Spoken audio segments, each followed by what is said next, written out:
Hello दोस्तों, मैं उदय डागर आप सभी का फिर से स्वागत करता हूं। दोस्तों, हमेशा की तरह आपके लिए फिर से एक टेस्ट सीरीज लेकर आए हैं और अब आपकी तैयारी मुझे लगता है कि जो हमारे व्यूअर हैं, सब्सक्राइबर, उन्होंने अच्छे से तैयारी की होगी, क्योंकि अब उन्हें लगता होगा कि यहाँ पर कुछ अलग मिलता है। यहाँ पर अच्छे से जो तैयारी कराई जाती है, यहाँ पर डीपली कराया जाता है। तो भाई तैयार रहें और मुझे कमेंट करना कि कितने परसेंट सही कर पाए हैं। ये जो कल के मुकाबले में थोड़ा सा इजी है आज का ये जो टेस्ट है। कल काफ़ी हार्ड था टेस्ट, मेरे पास कमेंट भी आए, लेकिन आज हमने इसे थोड़ा सा हल्का कर दिया है। धीरे धीरे हम आगे बढ़ाएंगे। अगर आप सभी इसका जो जवाब है, इस टेस्ट में जितने भी सारे क्वेश्चन अगर उनका सही जवाब देते हैं तो कमेंट करके हमें ज़रूर बताएं आपने कितना स्कोर किया है। और टेस्ट में आपके वही क्वेश्चन हैं 25 से 30 के लगभग, जल्दी कवर करेंगे। और जो भाई हमारे चैनल पर पहली बार विजिट कर रहे हैं तो वो प्लीज़ चैनल ज़रूर सब्सक्राइब कर दें और इस वीडियो को ज़्यादा से ज़्यादा शेयर कर दें। दोस्तों, हमारा पहला प्रश्न है, ज़्यादा समय नहीं लेंगे और मेरी एक और बात सुन लेना आप ध्यान से, क्योंकि इसमें जो आपका टेस्ट है इससे अलग मैं बहुत क्वेश्चन जो बनते हैं, प्रश्न बनते हैं, वो साथ के साथ अलग बताता हूँ। तो वीडियो को काट कर ना देखें, केवल ये ना सोचें कि मेरा यही आंसर ठीक है, क्योंकि उससे अलग मैं बहुत कुछ बताता हूँ। हो सकता है आने वाले एग्जाम में आपको उसका बेनिफिट मिले। तो मेरा पहला प्रश्न है, राष्ट्रीय फिल्म पुरस्कार प्राप्त करने वाले हरियाणवी फिल्म सतरंगी का निर्देशक कौन है? तो ये पहला प्रश्न है। 4 ऑप्शन आपके पास में, मैं सीधा आंसर बताऊंगा, ज़्यादा समय नहीं लूंगा। तो इसका जो राइट आंसर है संदीप शर्मा। कौन है इसका सही आंसर? संदीप शर्मा बिल्कुल सही आंसर है। अगला प्रश्न देखते हैं, हरियाणा में प्रथम लघु अंतर्राष्ट्रीय फिल्म महोत्सव का आयोजन किस जिले में किया गया? तो पहली बार लघु अंतर्राष्ट्रीय फिल्म महोत्सव का आयोजन किया गया था हरियाणा में, और इसका जो राइट आंसर होगा मैं आपको बता दूं, कुरुक्षेत्र में किया गया था। तो बिल्कुल स्वर्ण जयंती मनाई जाती है कुरुक्षेत्र में, तो सभी जानते हैं इसके बारे में। लेकिन जो सबसे पहले आयोजन है लघु अंतर्राष्ट्रीय फिल्म महोत्सव का आयोजन कहाँ पर किया गया? कुरुक्षेत्र में किया गया, और इसे धर्म नगरी भी कहते हैं। यहाँ से काफ़ी प्रश्न आते हैं हर एग्जाम में। तो एक प्रश्न और है आगे कुरुक्षेत्र का, वो भी बताऊंगा। अच्छा प्रश्न है, बहुत ही अच्छा, जो खेलों से संबंधित है। अगला प्रश्न देखते हैं, अभिनेता ओमपुरी का वास्तविक नाम क्या था? देखो, अभिनेता ओमपुरी को सभी जानते हैं, इनका संबंध कहाँ से है? अगर किसी भाई को नहीं पता तो हमें पर्सनल मैसेज कर सकता है, आपको कमेंट करके बताना है। हमें खुशी होती है जब आप अलग से इनके जवाब देते हैं और कमेंट करते हैं सर इसका आंसर ये है, तो हम उसका रिप्लाई भी करते हैं।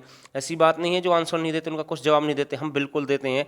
तो अभिनेता ओमपुरी का वास्तविक नाम क्या था? तो 4 ऑप्शन आपके पास में, सभी जानते हैं अभिनेता। अब इसका देहांत हो गया, फिलहाल ये है नहीं, लेकिन ये सुर्खियों में से सुर्खियों बनाए हुए थे। जब मतलब कि जब इनकी मृत्यु हुई तो उससे कुछ समय पहले एक विवाद हो गया था पाकिस्तान को लेकर, उसके ऊपर इनके ऊपर थोड़े से, मैं कहूँगा नहीं ज़्यादा, आप समझ गए होंगे। तो अभिनेता ओमपुरी का वास्तविक नाम क्या है? तो इसका जो राइट आंसर है घासीराम कोतवाल। और ये वैसे अच्छे अभिनेता थे, बिल्कुल कोई दिक्कत नहीं है, कैसे भी बिल्कुल ठीक ठाक अच्छे घातक फिल्म में इन्होंने काम किया। अगला प्रश्न देखते हैं, बहुत सारी फिल्में जिनमें इसने काम किया था। कांटे फिल्म का प्रसिद्ध गीत माही वे गाया है? भाई देखो, ये एग्जाम में आया था। कांटे फिल्म का प्रसिद्ध जो गीत था माही वे, आप सुनना नेट पर, माही वे लिख देना, गाने आपके सामने आ जाएगा। तो किसने गाया था? तो इम्पोर्टेंट प्रश्न है भाई ये। और इसका जो सही आंसर है ऋचा शर्मा। और हमें कमेंट करके बताएं ऋचा शर्मा का संबंध हरियाणा में कहाँ से है। नेक्स्ट प्रश्न देखते हैं, सांग साहित्य का स्वर्णकाल हरियाणा में किस समय को माना जाता है? तो मैं आपको थोड़ा सा बता दूं, अगर हम सच्चाई से बात करें स्वर्णकाल की, तो वो 1715 था समय। लेकिन इसमें 1715 भी है, लेकिन यहाँ पर आपके सामने दो दो क्वेश्चन है। देखो, 1915 से 1949, अब तो ये गलत हो जाएगा, बिल्कुल सही नहीं है। अगर हम थोड़े से आगे चलें तो जो इसके आसपास है उसको हमने टच करना है, इतना भी टच नहीं करना कि जो बिल्कुल करीब हो। तो स्वर्णकाल का मतलब ये नहीं कि 1-2 साल ही बस हो जाएगा वही स्वर्णकाल है, ऐसा नहीं है। काफ़ी लंबी सदी होती है, 10-15 साल की, उसे स्वर्णकाल कहा जाता है। तो 1930 से 1937, तो ये नोट कर लें भाई, ये कन्फ्यूजिंग होती है, इन्हें दूर करने की कोशिश करें। अगला प्रश्न देखते हैं, हिंदी माध्यम की प्रथम पाठशाला कब खुली? तो हरियाणा में पहली हिंदी माध्यम की पाठशाला खुली है, और सनातन धर्म की 1886 में खुली थी। सनातन धर्म की कब खुली थी? 1886 में खुली थी। तो ये तो आंसर रहेगा नहीं। 1880 में आर्य समाज की स्थापना हुई थी रेवाड़ी के अंदर, और 1878 में गौशाला खोली गई हरियाणा में दयानंद सरस्वती के द्वारा सबसे पहले, 24 दिसंबर 1878 को। लेकिन अगर प्रश्न आ जाए जो दयानंद सरस्वती है वो सबसे पहले हरियाणा में कहाँ पर आए थे, तो आपका राइट आंसर होगा अम्बाला। ये प्रश्न पूछा गया भाई, आपको ध्यान देना है, एग्जाम में पूछा गया है। और जबकि हिंदी की जो प्रथम पाठशाला वो कब खुली थी? 1914 में। नेक्स्ट प्रश्न देखते हैं, हरियाणा किस जिले में सबसे अधिक ग्राम न्यायालय हैं? तो भाई इंपॉर्टेंट है, हरियाणा किस जिले में सबसे अधिक ग्राम न्यायालय हैं? तो 4 ऑप्शन आपके पास में है और इसका जो राइट आंसर होगा भिवानी। तो किस में सबसे अधिक ग्राम न्यायालय? भिवानी में है, इम्पोर्टेंट है। और अगर प्रश्न आ जाए हरियाणा में कितने चल न्यायालय हैं, तो 4 है भाई। कितनी हैं? 4 हैं चल न्यायालय। तो मेरे हिसाब से, सॉरी ये तो मैंने गलत बोल दिया थोड़ा सा, शायद मेवात में है। वैसे जो न्यायालय की जो पर्यावरण न्यायालय है वो हिसार में है आपका। और दूसरा कमेंट करके बताएं कहाँ पर है। अगला प्रश्न देखते हैं। और भाई मैं अच्छे प्रश्न लेकर आता हूँ, मैं फिर से कह रहा हूँ प्लीज़ चैनल ज़रूर सब्सक्राइब कर दें। बाबर का हरियाणा प्रवेश कब हुआ? तो 4 ऑप्शन आपके पास है। बाबर का हरियाणा प्रवेश कब हुआ? तो सभी जानते हैं बाबर को, कौन नहीं जानता। तो 4 ऑप्शन है, ये तो इजी प्रश्न है बिल्कुल। और इसका जो राइट आंसर है 1525। बाबर का हरियाणा प्रवेश कब हुआ? 1525। नेक्स्ट प्रश्न देखते हैं। हांसी का वर्णन किस ग्रंथ में मिलता है? तो भाई इसका आंसर देना सभी। हांसी का वर्णन किस ग्रंथ में मिलता है? दिग्विजय ग्रंथ में।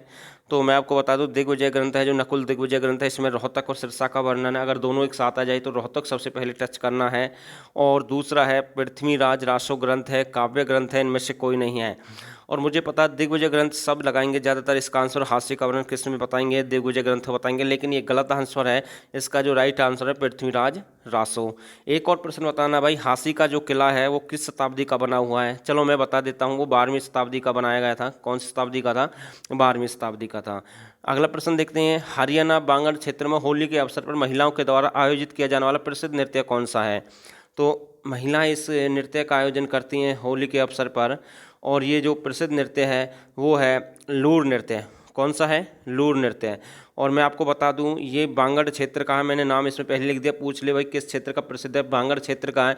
अगर डिस्ट्रिक्ट पूछ ले भाई किस डिस्ट्रिक्ट में सबसे अधिक प्रसिद्ध है, तो ये जींद जिले में प्रसिद्ध है। किस में प्रसिद्ध है? जींद जिले में सबसे अधिक प्रसिद्ध है। तो ये प्रश्न यहाँ से बन सकता है।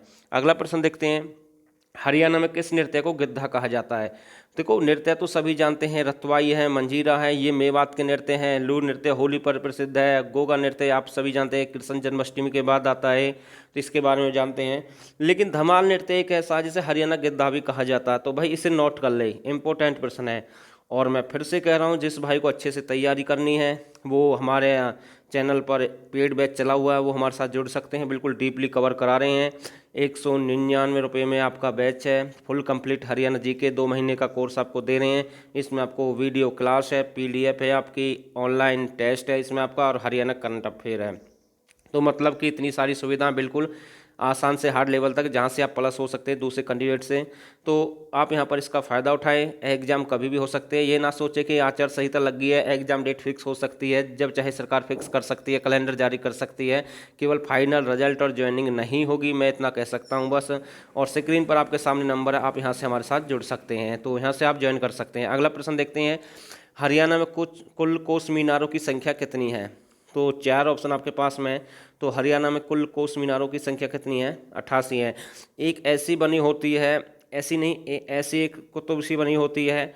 और आपने देखा होगा सड़क के सहारे सहारे, मतलब जो किनारे के सहारे सहारे बिल्कुल टच में वो खड़ी होती है एक चिमनी सी, उसे बोलते हैं कोस मीनारें। तो ये एग्जाम में पूछी जा सकती हैं, तो ध्यान देना है। ये कितनी है हरियाणा में कुल कोस मीनारें? 88 हैं। अगला प्रश्न, वेलोड्रम स्टेडियम की स्थापना हरियाणा में कहाँ पर की गई है? तो इस प्रश्न की मैं बात कर रहा था स्टार्टिंग में। एक कुरुक्षेत्र से एक और प्रश्न आएगा। और ये वेलोड्रम जो स्टेडियम है साइकिल से संबंधित है, तो रेसों से संबंधित, साइकिल से एक प्रकार से यहाँ पर साइकिलों की रेस के लिए प्रसिद्ध हो सकता है। तो सरकार इसका वो गठन कर रही है, मतलब बनवा रही है सरकार इसे अपनी तरफ से अच्छे ढंग से।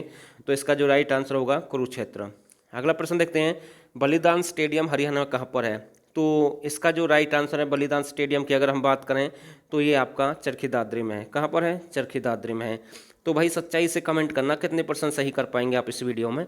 पौधोगिरी योजना हरियाणा में कहाँ से शुरू की गई? देखो एक अरावली योजना है, वो भी आपके पेड़ पौधों से संबंधित है। एक कंडी योजना थी जो पहाड़ी क्षेत्र पर चलाई गई थी शिवालिक क्षेत्र में, जिसमें यमुनानगर और अम्बाला 2 प्रमुख शहर हो सकते हैं, यहाँ से पूछ सकता है। तो ये आते हैं भाई प्रश्न एग्जाम में, ऐसा नहीं आते हैं। एक वनस्पति योजना है, वो भी इसी से संबंधित है, 1 नवंबर 2003 को चलाई गई थी। तो ध्यान देना भाई, पौधोगिरी योजना हरियाणा में कहाँ से शुरू हुई है? तो इसका जो राइट आंसर है गुरुग्राम से। कहाँ से शुरू हुई है? गुरुग्राम से।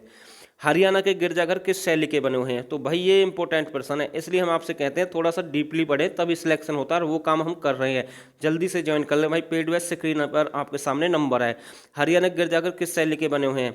तो 4 ऑप्शन आपके पास में है। इसका जो राइट आंसर है अर्थ गोथिक शैली के बने हुए हैं। कोई भी नहीं सोच सकता कि ऐसा प्रश्न भी एग्जाम में आ सकता है, बिल्कुल आ सकता है, और इसको तो कोई बहुत ही कम लगाएगा। इसका जो राइट आंसर अर्थ गोथिक शैली है, क्योंकि डीपली नहीं पढ़ते आप। अगला प्रश्न देखते हैं, बुआ का गुंबद हरियाणा में कहाँ पर है? तो 4 ऑप्शन आपके साथ में है। बुआ का गुंबद हरियाणा में कहाँ पर है? पानीपत है, रोहतक है, सिरसा, झज्जर है। तो इसका जो राइट आंसर है झज्जर है। तो बुआ का गुंबद कहाँ पर? हरियाणा में, झज्जर में है। भेड़ियों के संग किसकी प्रमुख रचना है? रचनाएं एक बार ढंग से देख कर जाएं। किसी की कोई सी भी रचना पूछ सकता है एचएससी में। हर एग्जाम में कोई ना कोई रचना जरूर आती है, उपन्यास है, कहानियाँ जरूर आते हैं।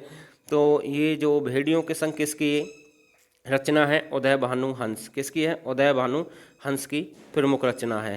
इंपोर्टेंट प्रश्न है भाई। अगला प्रश्न देखते हैं, श्री उदय भानु हंस को हरियाणा साहित्य अकादमी का सूर सम्मान है भाई। ये श्री उदय भानु हंस को साहित्य अकादमी का सूर नहीं है भाई, पद्म सम्मान। सॉरी, इसमें मिस्टेक हुई है, इसके बारे में मुझे पता नहीं है, थोड़ा सा धैर्य बनाए रखे। श्री उदय भानु हंस को हरियाणा साहित्य अकादमी का सम्मान कब दिया गया? तो ये सम्मान हो सकता है आपका। तो इसका जो राइट आंसर है, ये कब दिया गया? 2009 में दिया गया। कब दिया गया? 2009 में दिया गया।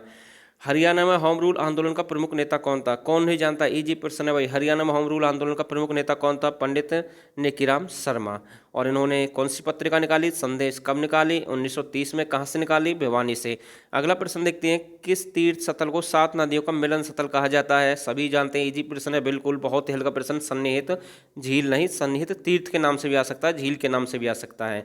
अगला प्रश्न देखते हैं, हरियाणा में सोने का सबसे अधिक प्रयोग करने वाला शहर कौन सा है? तो सोने का सबसे अधिक प्रयोग कौन सा शहर करता है? तो ये नारायणगढ़ है। और ये आपका कहाँ पर है? सभी जानते हैं, ये आपका कहाँ पर है? अम्बाला में सबसे अधिक प्रयोग करता है। लेकिन प्राचीन समय के अनुसार चलें, सोने का सबसे अधिक प्रयोग आपका फारूक नगर भी करता था उद्योग में हाँ, फारूक नगर करता था। फारूक नगर आपका उसका भी प्रयोग करता था, किसका? नमक का भी सबसे अधिक प्रयोग करता था। लेकिन अगर हम वर्तमान के अनुसार चलें तो सबसे अधिक जो प्रयोग है आपका नारायणगढ़ करता है। लेकिन थोड़ा बहुत जो सोना हरियाणा की मारकंडा टांगरी नदी में भी मिला था, तो टन 0 कुछ 10 से 15 कुछ ऐसी मात्रा थी। तो ये प्रश्न भी आ सकता है। हरियाणा में किस जिले में हस्तनिर्मित दरियों का उत्पादन होता है? तो उत्पादन हरियाणा किस जिले में होता है? हस्तनिर्मित जो दरियाँ, उनका उत्पादन कहाँ पर होता है? अम्बाला में होता है भाई। इंपॉर्टेंट प्रश्न है। नेक्स्ट प्रश्न देखते हैं, नमी वाले सालवन कहाँ पर पाए जाते हैं? तो इसका जो राइट आंसर होगा यमुनानगर में। कहाँ पाए जाते हैं? यमुनानगर में। तो अगर यमुनानगर ऑप्शन में ना मिले तो आपको क्या मिलेगा? अम्बाला मिलेगा भाई, नोट करना। क्या मिलेगा? अम्बाला मिलेगा। और अम्बाला, ये शिवालिक की जो पहाड़ियाँ उनके चारों तरफ से घिरा हुआ है, वर्षा यहाँ पर अधिक होती है। ऐसा पूछा था, एचएससी ने पूछा था कि हरियाणा का ऐसा कौन सा जिला है जो चारों तरफ शिवालिक की पहाड़ियों से घिरा हुआ, लेकिन वर्षा के लिए सबसे अधिक जाना जाता है। पहाड़ियों का क्षेत्र पूछ लिया था, तो इसका जो राइट आंसर था अम्बाला था। लेकिन हरियाणा का चेरापूंजी है वो छछरौली को बोलते हैं, क्योंकि वहाँ पर सबसे अधिक बारिश होती है। अगला प्रश्न देखते हैं, हरियाणा का सबसे अधिक प्रजनन दर वाला जिला कौन सा है? भाई मोस्ट इंपोर्टेंट है, हरियाणा का सबसे अधिक प्रजनन दर वाला जिला कौन सा है? तो सभी जानते हैं प्रजनन दर। तो इसका जो राइट आंसर है मेवात। कौन सा है? मेवात। और बाल विवाह प्रथा भी सबसे अधिक किस जिले की प्रसिद्ध है? मेवात की। और बाल मित्र पुलिस थाना सबसे पहले कहाँ पर खोला गया था? पलवल में। तो भाई ऐसे हम कवर कराते हैं, एक के साथ कुछ अलग बताते हैं। महात्मा गांधी ने ग्राम घासीडा में कब जनसभा को आयोजित किया? मतलब कब जनसभा को संबोधित किया या आयोजित किया? तो 4 ऑप्शन आपके पास में, और इसका जो राइट आंसर है 20 दिसंबर 1947। जो ग्राम घासीडा है इसे गांधी ग्राम भी कहते हैं। प्रश्न आ सकता है गांधी ग्राम कैसे कहते हैं? घासीडा को कहते हैं जब मुसलमान थे, आज़ादी के बाद जब वो देश छोड़कर जा रहे थे, तब उन्होंने विनती की थी, इसने महात्मा गांधी ने। तो उन्होंने बोला था कि अगर आप इसे छोड़कर जाएंगे तो आपको मेरी लाश के ऊपर से गुजरना होगा। तो तब इन्होंने इनको रोक दिया था। तो इसी के लिए से ग्राम घासीडा यानी कि गांधी ग्राम भी कहते हैं। तो भाई मोस्ट इंपोर्टेंट है प्रश्न है, यहाँ से बिल्कुल पूछ सकता है। हरियाणा का प्रथम ट्रैफिक मुख्यालय कहाँ खोला गया? तो 4 ऑप्शन आपके पास में। हरियाणा का प्रथम जो ट्रैफिक मुख्यालय है ये आपका कहाँ पर खोला गया? तो इसका जो राइट आंसर है करनाल में खोला गया। कहाँ पर खोला गया? करनाल में खोला गया। तो भाई बिल्कुल अच्छा प्रश्न है। अगला प्रश्न देखते हैं, प्राचीन काल में घोड़े सबसे अधिक कहाँ पर पाए जाते थे? तो भाई इंपॉर्टेंट है, प्राचीन काल में घोड़े सबसे अधिक कहाँ पाए जाते थे? इजी प्रश्न बिल्कुल, करनाल में। कहाँ पाए जाते थे? करनाल में सबसे अधिक थे। इंपॉर्टेंट है भाई। पराशर का मेला हरियाणा कहाँ पर लगता है? देखो मैंने जिले नहीं दिए हैं, इनमें स्थान दिए हैं। तो पराशर का मेला कहाँ पर लगता है? ऐसे ही बिल्कुल आ सकता है। तो इसका जो राइट आंसर है तरावड़ी। कहाँ पर लगता है? तरावड़ी। और तरावड़ी आपका कहाँ पर है? करनाल में। नेक्स्ट प्रश्न देखते हैं, प्रसिद्ध टीवी कलाकार कुणाल कुमार का जन्म हरियाणा में कहाँ पर हुआ? तो इसका जो राइट आंसर होगा, बिल्कुल अच्छा प्रश्न है, कुणाल कुमार का जन्म हरियाणा में कहाँ पर हुआ? फरीदाबाद में हुआ। कहाँ पर हुआ? फरीदाबाद में हुआ। तो ये प्रश्न भाई आ सकता है एग्जाम में, ऐसा नहीं है कि नहीं आएगा। अगला प्रश्न है जो मेरा लास्ट प्रश्न आप सभी के लिए, प्राचीन समय में हरियाणा में नवविवाहित को किस पर बैठा कर लाया जाता था? जो जोड़ा होता था, जो मतलब लड़की लड़कियां होती थी जिनकी शादी होती थी, उसे किस पर बैठा कर लाते थे? तो ये प्रश्न यहाँ से बन सकता है। और ये भी बताना आप कमेंट करके, जब लड़की की बारात जाती है तो उसके बाद कौन सा नृत्य किया जाता है, तो इसका भी आंसर देना। तो प्राचीन समय में हरियाणा में नवविवाहित को किस पर बैठा कर लिया जाता, मतलब लाया जाता था? इसका जो राइट आंसर है कूची। कूची क्या है मैं आपको बता दूं, ये ऊँट की पीठ पर रखी जाती है, उसे कूची बोलते हैं। तो राइट आंसर यही होगा। तो कमेंट करना भाई कितने प्रश्न आपने किए हैं। मैं फिर से कह रहा हूँ, अगर किसी भाई को दिक्कत है हरियन जीके में, वो चाहता है कि मेरे फुल में से फुल नंबर आए तभी सिलेक्शन हो सकता है, तो आपके सामने स्क्रीन पर नंबर है, ये नंबर है, इस पर 89 30 31 82 26 पर कॉल करें या मैसेज करें।